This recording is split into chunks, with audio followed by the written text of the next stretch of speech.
ए बाबूजी, हमारा तब विश्वासे ना रहे कि ये तीनों इतना जल्दी सुधरिया सन। बाकी छोटकी के उपाय कामयाब हो गई।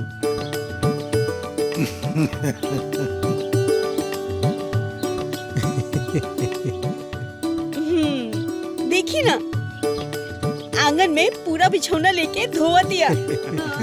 इंसान बुरा थोड़ी ना होला अम्मा जी, खराबी तो ओकर स्वभाव में होला। तनी सा सुधार अगर हो जाओ तो इंसान अपना आप बदल जाला। भैया, वो कहल जाला ना कि आदमी का नेचर और सिग्नेचर कबो न बदलेला। ये छोटकी बहू सब बदल दी। सही कहा तारन। हाँ हो दादा, जानवर इंसान बन गई, हमार बहू सुधर गई। हाँ दीदी, ठीक कहा तानी। जौन पतो सब हमने के आज तक प्यार के एक नजर से ना देखले हुई सन, ओहने की आज हमने की सेवा करो तारी सन। मने ये बात तो साबित हो गई कि ओकनी के अंदर गुण बा, लेकिन खाली अपना मन बढ़ोई के वजह से काम ना करत रही सन। भैया तू सही कहा था। देखा ना, आज कपड़ा लता घर बर्तन सब करतानी, तू भी रगड़ रगड़ के। अरे मछली पकड़, अरे पकड़ ना, घूम जा। ए दीदी, तू लोग करो। घूम जा, घूम जा।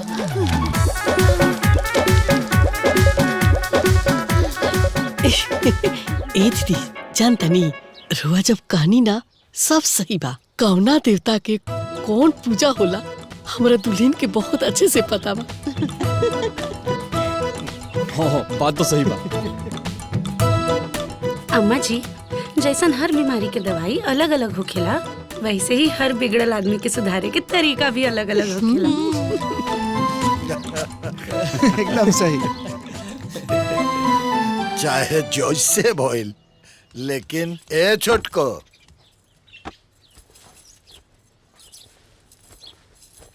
तू जानवर औरतन के ना इंसान बना देलू।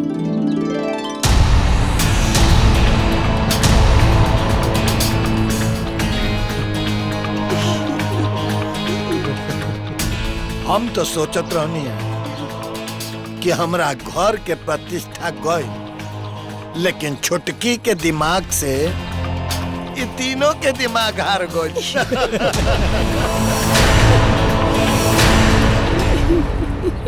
ए दीदी, हमर दुल्हन हमरा से कहली है कि अम्मा जी, हम ना दीदी लोग से घर के सब काम करवा ले, बस रुआ सब चुपचाप हमरा ड्रामा में हमारे साथ दिए।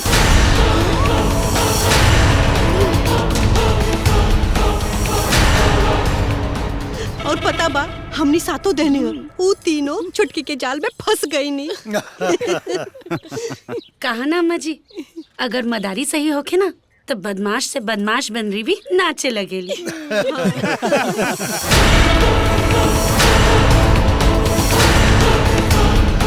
सही कहा तारू बहू, तोहरे जैसन मदारी हिनू ओकनी के नाच नचा सकेला, बाकी हमनी के तब हरिये गइल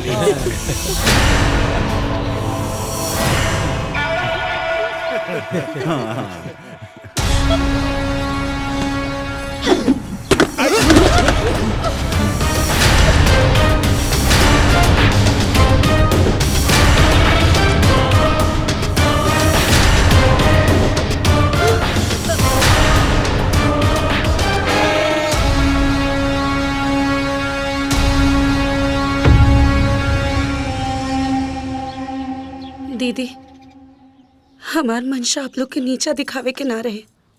हम तो बस इतने चाहत रहनी कि हमने के परिवार एक साथ खुशी खुशी रहो, बस। भागा, भागा यहाँ से ड्रामेबाज औरत। तोहर दिमाग खराब हो गइल बका? कैसन बात करत छुटकी से? रावा चुप रही, ज्यादा हमदर्दी दिखावे के कोशिश ना करी। आज तक एक घर में जो ना भइल रहे ना, तवन होई। अरे रो रो, कैसन मरद बानी जी? हाँ?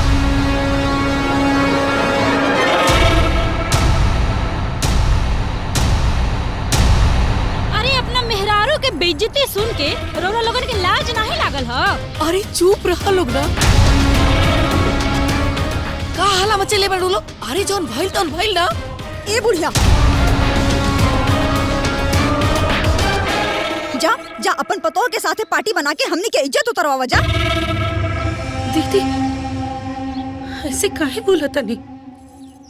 अम्मा जी के छोट से बात के बतंगड़ मत बनाए प्लीज।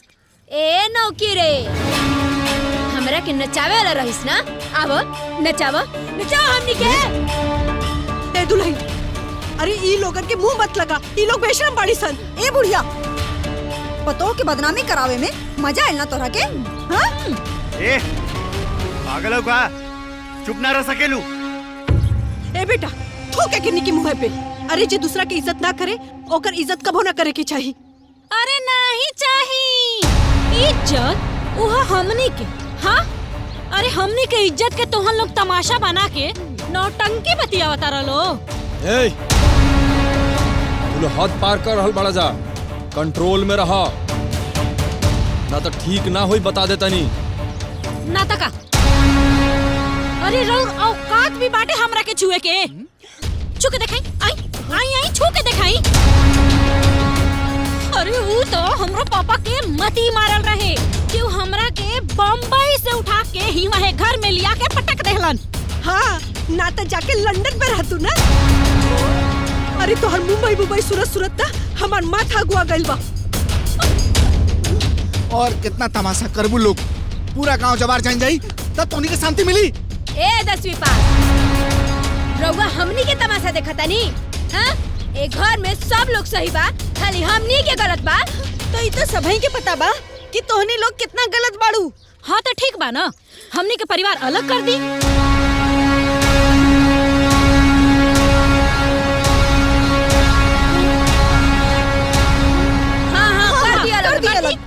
करी अभी करी ना ना अभी आज भी करी, आज भी कर दी। ऐसा मत कही दीदी, हम आप लोग से माफी मांगता नहीं, हमरा के माफ कर दी। बाकी ये कुल मत कही। चल दूर हट। हे दीदी, आपके हमरा के जौन भी सजा देवे के बा दे दी। बाकी घर छोड़ के अलग होके के बात मत करी। अगर हमरा चलते ही ये परिवार टूट जाए तब हम अपना आप के कबो माफ ना कर पाए। भी ये ख्याल भी अपना मन से निकाल दी ना। ते हमनी के गोड़ पे गिर के नाक काहे ना रगड़। बाकी अब हमनी के फैसला हो चुकल बा, अब हमनी के अलग रहेंगे बा। ना दीदी, दीदी ऐसा मत कही।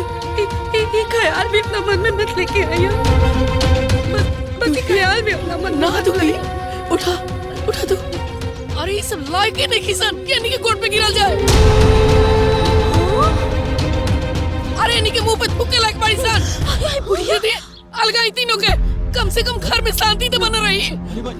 ए छोटको, ई कौन भाषा बोला तारू तू? कहे रउआ तब से इनकर बात नहीं के सुनत का? एकनी के जौन कुछ कहिया तौने होई का? अरे इतना कुल तो हो गइल, अब रउआ आके गोड़ धरिए का? अरे तनी शांत रहा लोग, जौन काम शांति से होला उ काम हल्ला कैले से ना होला। हाँ तो कर देना रहे फैसला। हमरा जीते एक घर में केहू अलग ना रही। अरे बाबूजी, और अब हमनी के केहू अलग होकला से नहीं के रोक सका।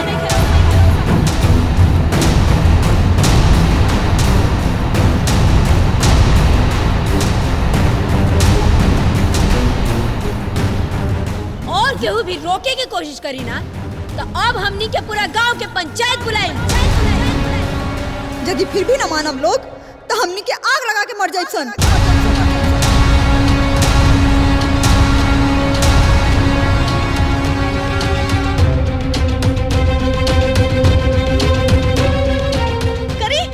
करिए फैसला करी।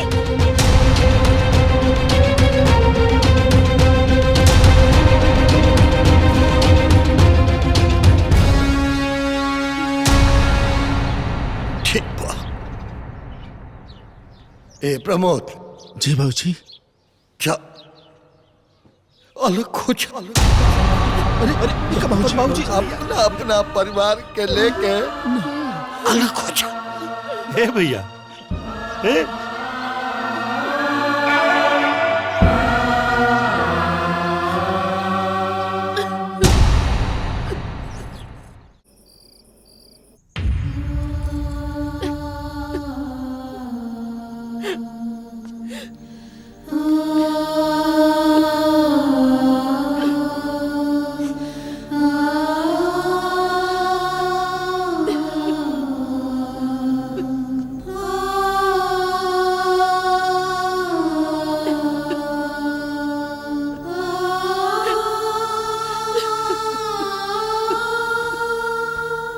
अरे शीतल का भइल?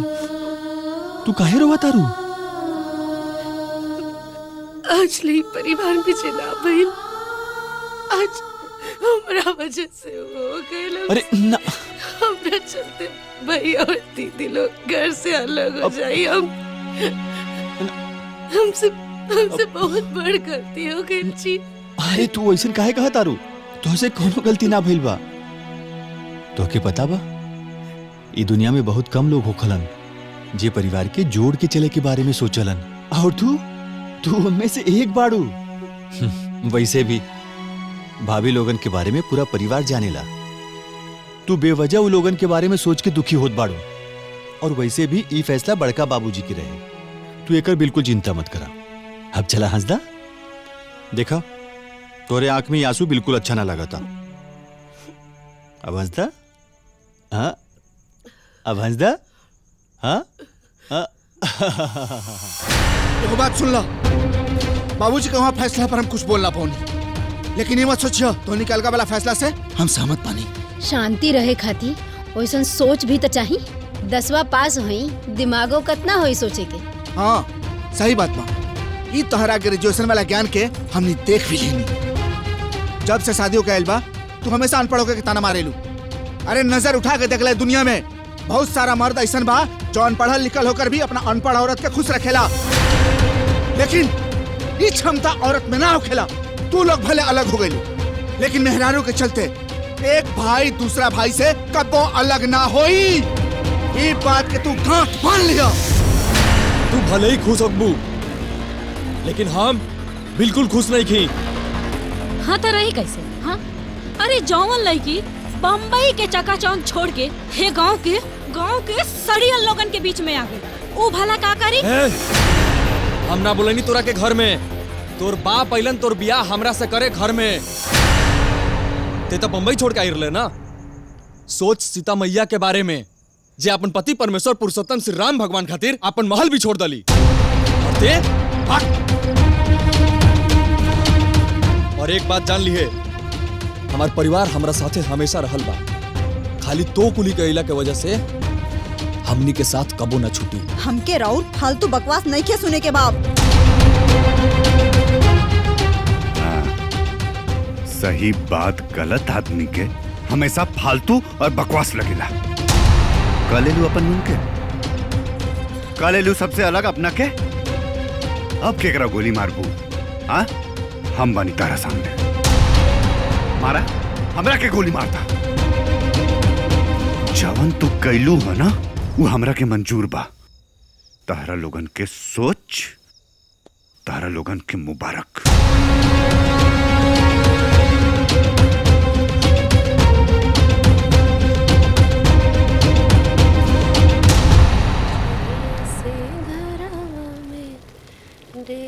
तो हर पर गए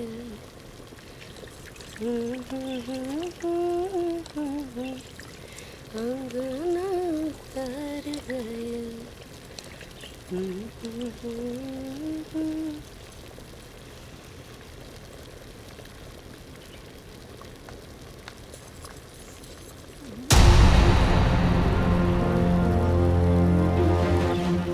ए उतारा अपन कुकर कराही।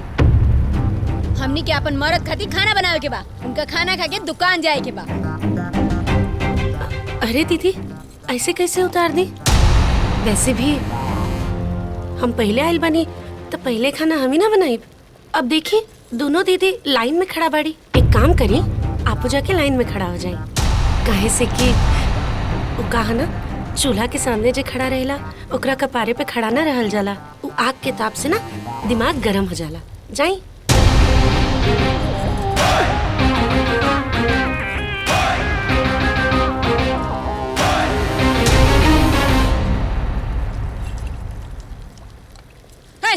और कितना टाइम लगी? अरे दीदी अभी तो कुकर के पहला सीटी लगल है। अभी 4 से 5 सीटी और लागी तब नु जाके दाल बनी। वो कहा ना हमार परिवार तनी बड़ है ना, 3-3 गो सास, 3-3 गो ससुर, 2 गो हमनी जने। अब 8 जन के खाना बनावे में तनी टाइम तो बेसी लगबे करेला। और वैसे भी आप लोग के कहा छोट छोट तो परिवार है, झटपट बन जाई। और होखा लोग अलग। हमरा वहाँ के दुकान जाए के बा। अरे दीदी, तो हमरो वहाँ के दुकाने पर न जाए के बा। इकुल तो अलग भुखला से पहले सोचे के चाहत रहे। खाना बनल हो। अभी लाइन में खड़ा बानी, चिल्लात काहे बानी? ए दुल्हन, तेरी पापड़ छान दिया। हाँ अम्मा जी, छना जाई। ए दुल्हन, तेरी तिलौरिया छान दिया। हाँ अम्मा जी, वो छना जाई। अरे उनका के काहे छना जाई? कब से देख रहल बानी तू लोगन के तमाशा, हम समझता नहीं सब। अरे दीदी, किचन में इतना रिसी आइल न जाला। एक राम रसोई कहल जाला, राम रसोई। खाना यहाँ रसे रसे बनेला। अच्छा, तो अगर उठा के पटक देनी ना तो तोहर रसे रसे बनावल छूट जाई।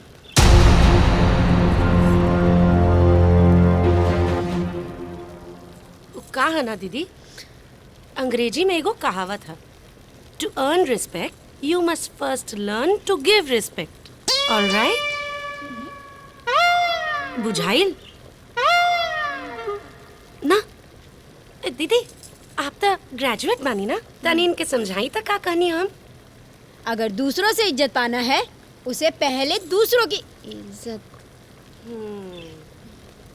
तब समझ में आइल।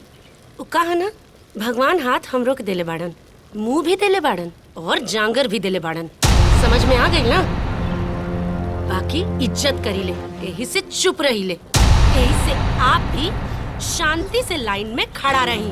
जब हमार खाना बन जाई, ओकरा बाद ही खाना बनी आप लोग के। तो ठीक बा, आज हमनी के तीनों जाना तोहरे नाम के उपवास रखम जा।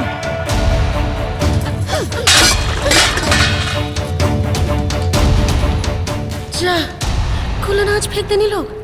कौनो बात ना, अलग होके के रहे ना। रहा तू लोग उपवास से, भैया लोग के तो टिफिन हम दे दे। अब हम 1 मिनट खातिर भी एक घर में नहीं रह सकत। हमरा खातिर अलग घर बनाई। अब का हो गई? अरे है 2 दिन के आई कनिया नाच नाच के गीत गावतिया कि गोतिनिया के देख देख के खून घटाता। मन तक करता कि ओकरा के गोली मार दी। ओकरा से नफरत हो गइल बा हमनी के। यदि उनकरा के गोली मारे से समाधान हो जाए तो जा मार दो गोली। रवा छोड़ी घर, चली चली हमरा पापा के साथ ठेकेदारी करी। ये संभव नहीं खे। काहे संभव नहीं खे? हाँ, अरे हम रौरा खातिर मुंबई छोड़ के हे गांव में आके अपन किस्मत फोड़ सकीले। तू रौरा हमरा साथे मुंबई नहीं की चल सकत? हम अपना माई बाप के छोड़ने की सकत। रउआ 10वीं पास पर टीचर से हमरा ये उम्मीद रहे। बाकी एक बात कान खोल के सुन लो, राउर माई बाप से हमारा कौन मतलब नहीं खे। अरे राउर माई बाप हमारा खातिर कुछ ना है। रवा के माँ बाप गए चूल्हा भाड़ में। ये घर के शांति खातिर, इज्जत प्रतिष्ठा खातिर तोहार हर बात बर्दाश्त करनी। हम तोहरा चलते हम अपन माई बाबूजी से अलग हो गए बानी। वो बर्दाश्त कहीं। अरे ऐसा रिश्ता के तो लात मारता नहीं हम। आज से तोर और हमार संबंध हमेशा हमेशा खातिर खत्म। तू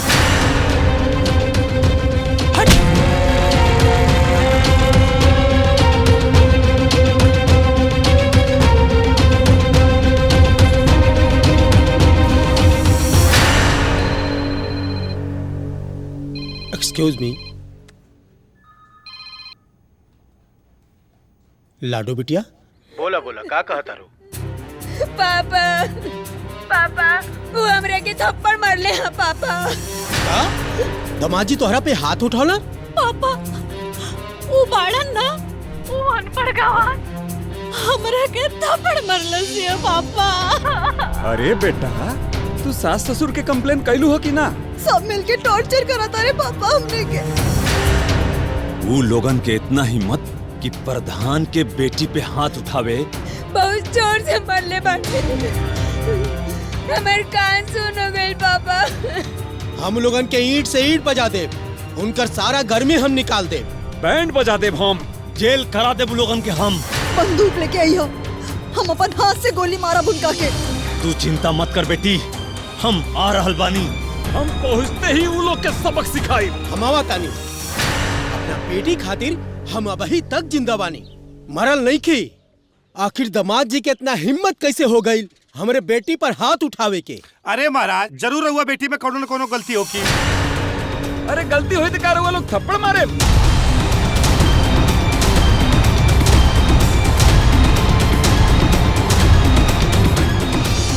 अरे बम्बई से पुलिस बुलाई और बम्बई से केस करब हम। चिल्लात काहे बड़ा, आराम से भी बात हो सकेला। कहे आराम से बात करी जी। हाँ तो हार लड़का हमार लड़की के ऊपर हाथ उठावलस कैसे?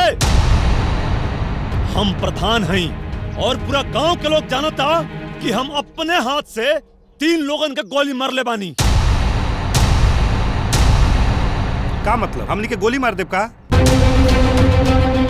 तो हम रहुआ यहाँ अपने बेटी के मारे खातिर छोड़ ले बानी का? ये बर्दाश्त से बाहर हो गइल बा।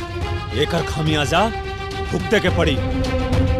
हम 10 गांव के पंच के बुलाई और यहाँ पूरा पंचायत बिठाई। बेटी के बियाह कैले बानी तो एकर मतलब ही नइखे कि हम रउआ लोग के अत्याचार सह। अरे हम आज ले अपना बेटी से ऊंचा आवाज में नहीं बोल ले। अरे वो लोग कुछ बोल दे। पूरा जिंदगी जेल में सड़ाई। हम रउआ लोग के जिंदगी के जहन्नुम बना दे। रउआ लोग हमार पावर के नहीं खिजानत। बस समझे जी, बस बहुत हो गए। हमनी के खामोश बानी तो हमनी के खामोशी के हमनी के कमजोरी मत समझी लो। अरे अपना प्रतिष्ठा खातिर शुरू से लेके अब तक चुप बानी। रउआ लो हमनी के परिवार के जौन बेइज्जती करतनी नु अब वो बर्दाश्त से बाहर हो गइल बा। अरे बेटी के बाप भैसन ना तो अपना बेटी के बात विचार और स्वभाव से खूब परिचित होके हमार मुंह मत खुलवाई लोग। ना बताई हमार बिटिया के गलती। का बताई? जब से ये घर में आइल बानी तब से सिर्फ हमनी के बेइज्जती करत आनी।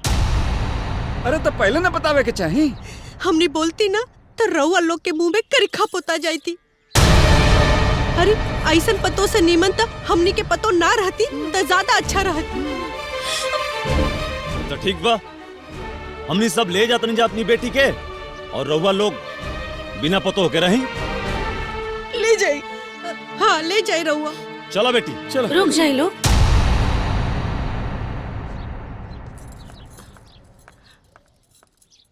प्रणाम। हमें घर के सबसे छोट पतो और दीदी लोग के छोटकी देवरानी। आप लोग दीदी लोग के ही घर से ले जाएं, उससे पहले आप लोग से हम कुछ पूछल चाहता नहीं। ना बेटी, ये लोग कहल सुनल लायक नहीं खान। ऐसे काहे कह रहल बने बड़का बाबूजी?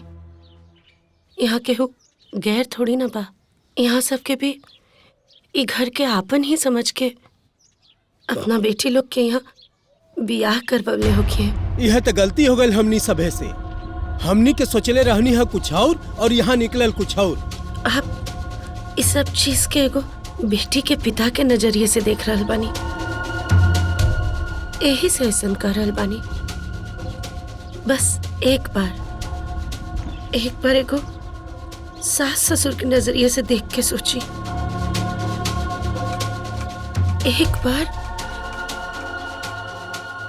घर के एगो सम्मानित मुखिया के नजर से देख के सोची। ओकरा बाद आप लोग के कुल सच्चाई समझ में आ जाई। तू अपन भाषण अपना लगे रखा। हमनी पापा लोगन के समझावे के कोशिश मत करा। काहे दीदी? आप लोग के पापा लोग हमरो भी तो पापा ही न भइले। हाँ बेटी बोला जौन तू बोलत हो। खरौआ लोग ये चाहे कि आप लोग के पतो अपना सास ससुर के आदर ना करे। बिल्कुल ना। अपने पति के बात पर नीचा दिखावे। बिल्कुल ना। का आप लोग ये चाहे कि आप लोग के पतो अपना परिवार के मर्यादा के बिल्कुल भुला जाए। बिल्कुल ना। हम तो ऐसा पतो के गोली मार देती बेटा। गोली मार दे? तब तो सोची इतना सहन कैला के बाद हमरे ससुर भसुर लोग आपके बेटी लोग के गोली तो ना भरले। हम जानत आनी कि अपना मेहरारू पे हाथ उठावल गलत बाबा की। भैया लोग तो खाली दोनों परिवार की प्रतिष्ठा बचावे खातिर आज तक सारा अत्याचार बर्दाश्त कैले।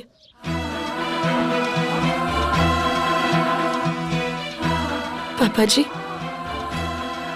का बड़की दीदी के ग्रेजुएशन यहीं से करवानी है ताकि वो बात बात पर भैया के 10वीं फेल करके ताना मारे। बस यही से भैया के सब्र टूटल।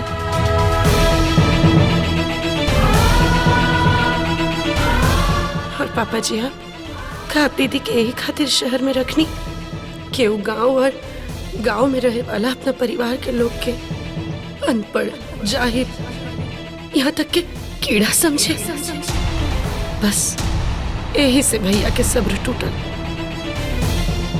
और आप पिताजी का आप दीदी के यह संस्कार दिले बानी कि अगर ससुरा के कोनो बात अच्छा ना लगे तो आप अपना ससुराल वालन के बात बात पर गोली मारे की धमकी दे। ना बेटा, कोनो माँ बाप अपना बेटा के ऐसा संस्कार ना देला। यही से भैया के सब्र टूटल।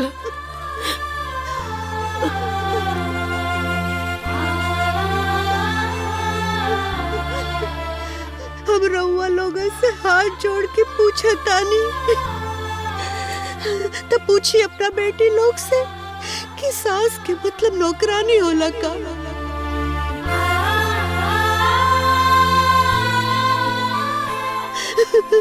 सास के मतलब कुकुर होला का, सास के मतलब दुश्मन होला का। हमने के अपना पैर के गोड़ के नीचे दबा के रख ले बानी सन, हमने के बेइज्जत करत बानी सन।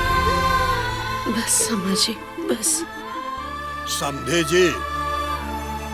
अगर हम अपने लइकन के तनिको इशारा क दे और बेटियन के धक्का मार के अब तक ले घर से बाहर क देते।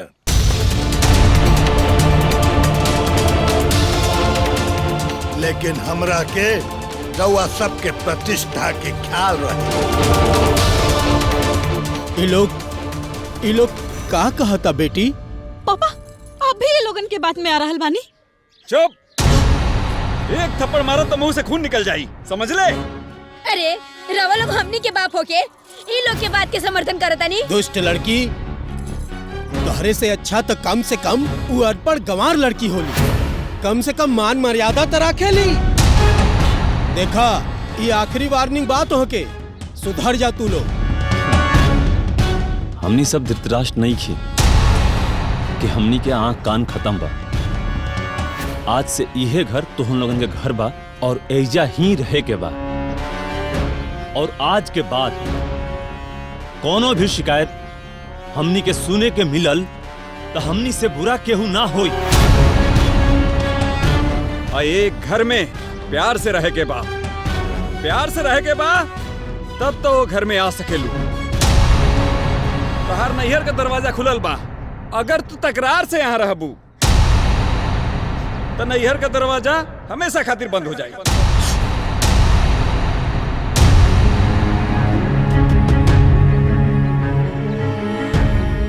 हमनी के अपन गलती खातिर माफी मांगता नहीं जा। अब रउआ लोगन के जौन भी बर्ताव करे के बा कर सकता नहीं जा। हमनी के कुछ ना बोलत जा।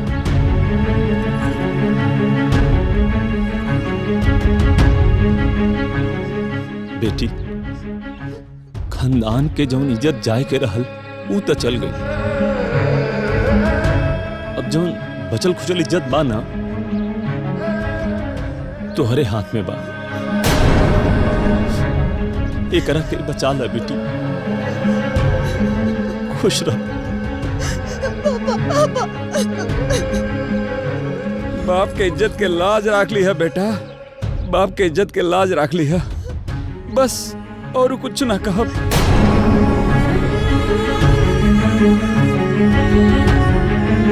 बेटी, हमार खानदान के लोक लाज सब तोहरे हाथ में बा बेटी। ओकर त लाज राखा, बहुत हो गई नादानी।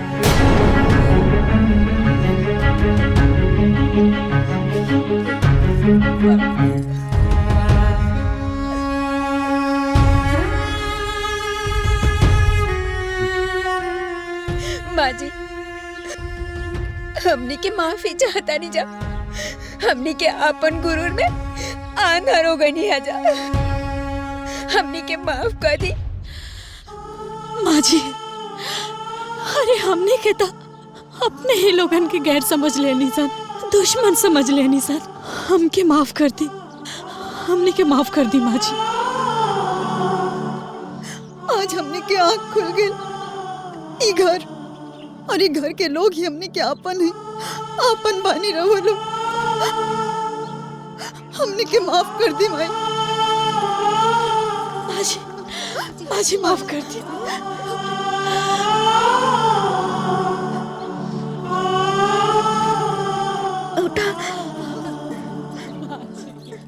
आज हमरा के लागत हमार पतोहिया मिल गई।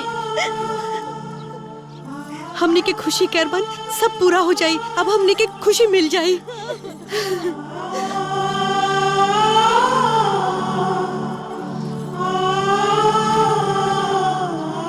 हम जौन कहनी जानबूझ के ना कहनी, हमसे गलती हो गई। अब ऐसा ना होई, हमरा के माफ कर दी।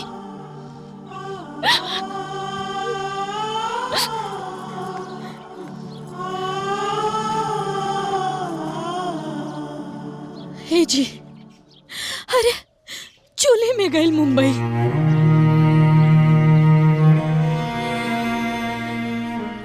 आज से तो ये गांव और ये घर हमरा खातिर मुंबई बा। हमके माफ कर दी, माफ कर दी हमके।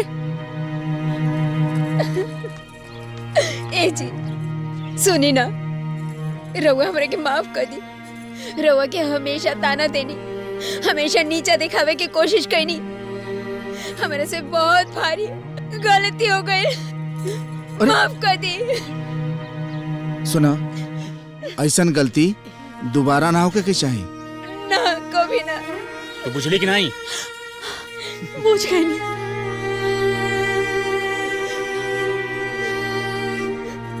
जब से हम शादी करके घर में आए बानी, तब से लेके आज तक हम अपना सास ससुर के, अपना भसुर लोग के तो खूब सेवा कैले बानी। लेकिन आज ले कबो हमके अपना जेठानी लोग की सेवा करे के मौका ना मिला। हम आज अपन इच्छा पुराई, खीर बनाई आज हम आप लोग खातिर। अरे बिल्कुल बिल्कुल, बाकी खीर ना तनी मीठ बनाई है और भाभी लोगन के पेट भर के खियावा। हाँ, ताकि लोगन के मन में दोबारा कोनो कड़वाहट ना आवे के चाहिए। हम अभी बनावा तनी। हम भी आओ तनी। ना ना ना दीदी, आप यही जा रही। आज हम अपना हाथ से खीर बनाई। हाँ बनावा बनावा। आपन पसंदीदा फिल्म देखे खातिर डाउनलोड करी दंगल प्ले ऐप।